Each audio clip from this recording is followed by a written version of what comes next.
I want to tell you guys how God saved my life through possession. The craziest spiritual possession I've ever seen and that I've ever heard of. And the reason He saved it was to bring me to this message so that I could tell the world the truth. The reason He saved my life was to bring me to this message. This might be a two-part video, so go to my channel for the other part. There's a lot to get into.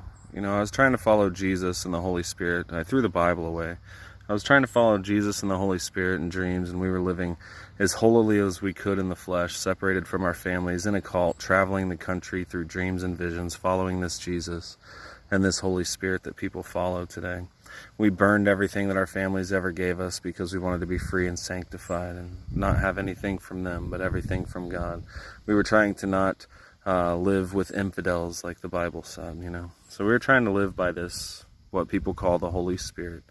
And we had a group of us together where we went through dreams and visions all over the whole country, including not even knowing where a guy was that lived like 500 miles away, and got there through actual just dreams, having no idea. We traveled 500 miles through states to go to this place where God took me out in a trance and said, stop here, stop here, stop here. And I stopped and I said, exit here, exit here, exit here, to the car in front of us. And we were a mile away from this guy's house, not knowing where he was, through dreams and visions. This is actually how we lived.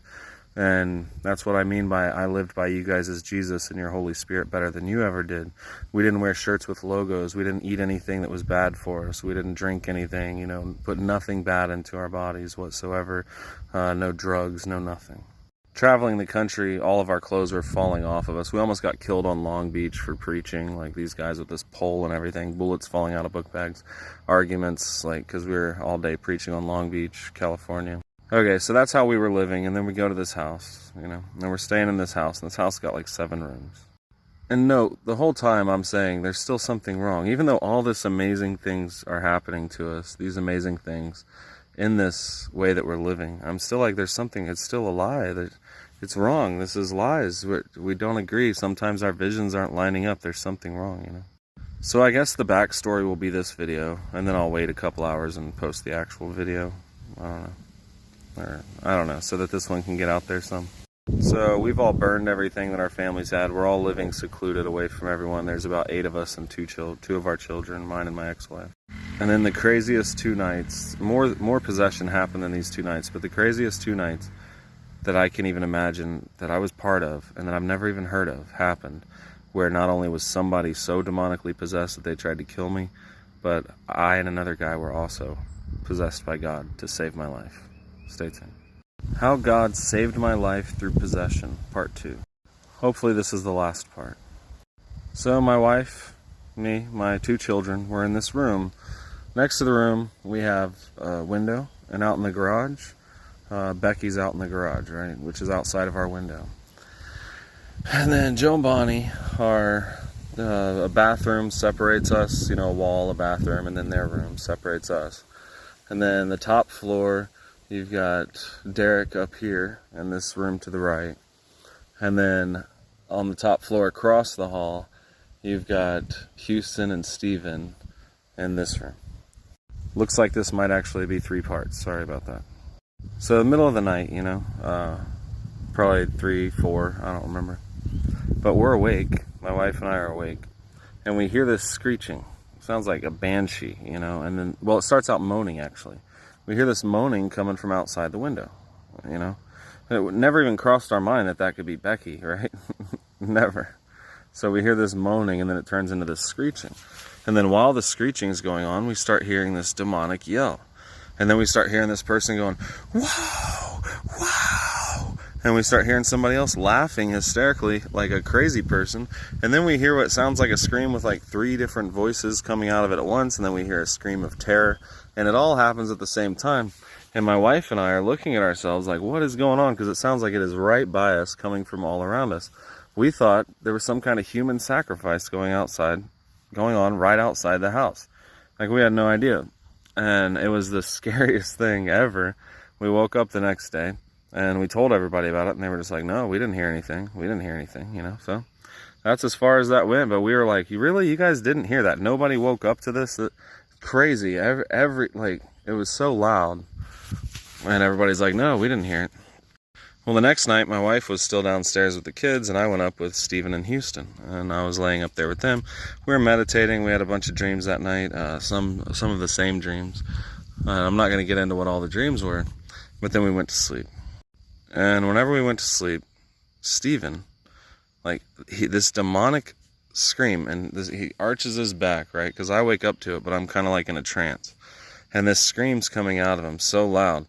And then he pops up. We're talking like Dragon Ball Z type, against physics type stuff. He's this big black guy, you know, not very tall, but pretty big. You know, couldn't do a sit-up or a push-up, that kind of thing. And he pops up screaming, and his face going in and out. He looked like two different people, you know. He had mouth like a Cheshire cat, like huge red eyes. You could kind of see Steven there, but you also saw this like devil in front of him, and just screaming. And he's about to pounce on me. Stay tuned. Part 3. So Stephen gets completely possessed, and he jumps up, and he's going to kill me. I mean, it was so fast, it was so loud, and me and Houston pop up at the same time, and we start screaming in sync, and I felt stronger than you could ever imagine. I felt like if Stephen were to jump on me, I could just superhuman strength, just grab him and throw him through a wall. Like, screaming in sync, like, I'm putting our hands out. And then, so this goes on, seconds, a minute, whatever, and then everybody just went... We just fell down right in a row. Plop, plop, plop. Just fell right back down. And we were all just falling asleep. I was falling asleep. I was, you know, just lolling out. And I remembered what happened, and I said, no, we're not going to sleep after that. And I popped up, and then Houston starts rubbing his face in the pillow. He's like, that did not just happen. That did not just happen. And then Steven's like, what, man? It was probably just my asthma whenever we told him about it. We were like, dude, you popped up so fast. We were like, in your whole face. And we both had the exact same story of what his face looked like. And then finally, because he was like, oh, it's probably just my asthma. And Houston was like, dude, your knee's bleeding. He popped up so fast his knee was pouring blood. And whenever he touched his knee, he remembered. And you should have seen the look on his face whenever he remembered. He went white, you know. He was afraid to drive. He was afraid to go to work the next. He was afraid of everything. He was like, now I understand how people can get possessed and do such evil things. Like, how did that happen? And then he remembered us, and he said that our eyes, mine and Houston's eyes, were flames of blue fire. And they were coming out. Like, we looked like flames of fire in our eyes. So the next day, we were talking, no, that night actually, and my wife heard it from downstairs. She was like, what just happened? You know, and she called us. I said, come up here. And then Stephen remembered the night before. He said, oh man, yes, last night I remember going, wow, and looking at Houston, and Houston was rolling around laughing like a crazy person. And then the people that were still there with us remembered everything that they did that night. So they all got possessed in different rooms at the same time the night before. And then that happened the next night. And more possession came after that. But for this video, I just want you guys to know what Stephen was dreaming. See, I was already coming to the truth back then, and I was saying that what we were in was lies, and I was going to come to the truth, and that was the whole point. And he had a dream where I handed him a note, and he said, I don't need that. He said, I got this on my own. And then he saw himself going up like this huge tower, like the Tower of Babel, and whenever he got to the top, it said dead end, and he was in complete terror, and this demon grabbed him, and that's whenever he popped up. At the same time he was having that dream, Houston was having another dream where I was locked in a room, and this is about the book that I just finished, and the revelation that I just finished. There's a link to it on my profile. Houston saw me sitting in a room in his dream, right before everybody popped up like that, and everybody was looking in, and I was sick, because I was real sick while I was doing this book, and I'm still sick. I might not even make it. I might not even live. I might have just been here for this revelation. And everybody was looking in there, and I was typing, and I was sweating, and I looked like really sick, and everybody's like, is he going to finish it? Is he going to finish it? Is he going to finish it? As soon as Steve, I'm going to make one more video wrapping this up, but as soon as Steve went back to sleep that night, he was back in that same dream, and he saw what I handed him, a note that he didn't want to do. He opened it, it said Revelation. Stay tuned. Part 4, so it was the craziest possession that I've ever seen, and that I've heard of, in this day and age anyway. 6 people got possessed in different rooms the night before, at the exact same time, and didn't remember it because they were in a trance. You know, and then we got possessed, and we were in a trance. And we were all just going to fall back asleep after the craziest thing in the world just happened. I mean, how fast he popped up and the way his face looked, man. Oh, and he lost his voice the next day and couldn't talk the next day. Like I said, he was afraid of everything because he remembered, he's like, what if I just get possessed while I'm driving down the road? Like, this stuff's real. Like, spirituality is really real. And I've got 8 of us, actually, that have the same story on possession. I mean, most of them hate me now, but we all had the same story at the time.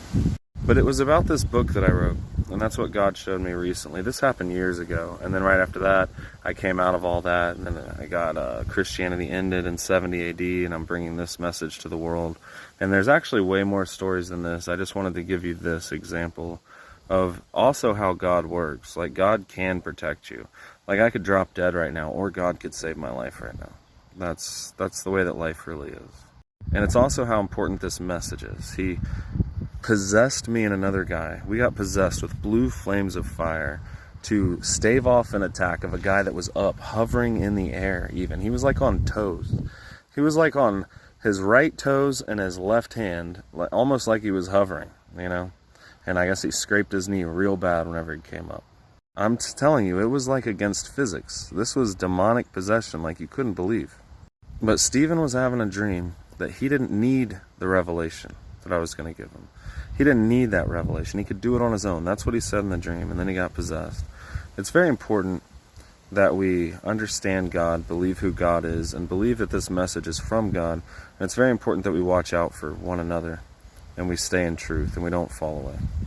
My life was a series of events leading up to this message, which very insane life. You know, I'm surprised I'm alive even now. I've lived many lifetimes compared to what people have whenever it comes to spirituality and stress and the anxiety of trying to find truth whenever there was no truth.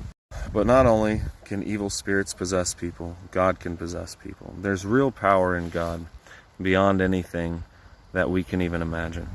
And the reason Houston saw me in that room saying, is he going to finish it? Is he going to finish it? Is he going to finish it? Is because I was already coming to Revelation back then. And they were asking, is Derek going to finish this revelation? And I did with the book that I wrote, and that's how important it is. And there was Daniel possessing me before that. Long story. It's on my YouTube. Long story about all this, and even more than I've ever told anyone. But this message is that important to God, that He kept me alive through possession, through possessing me to protect me, until I got this message finished. God bless anybody in truth that goes straight to the Father.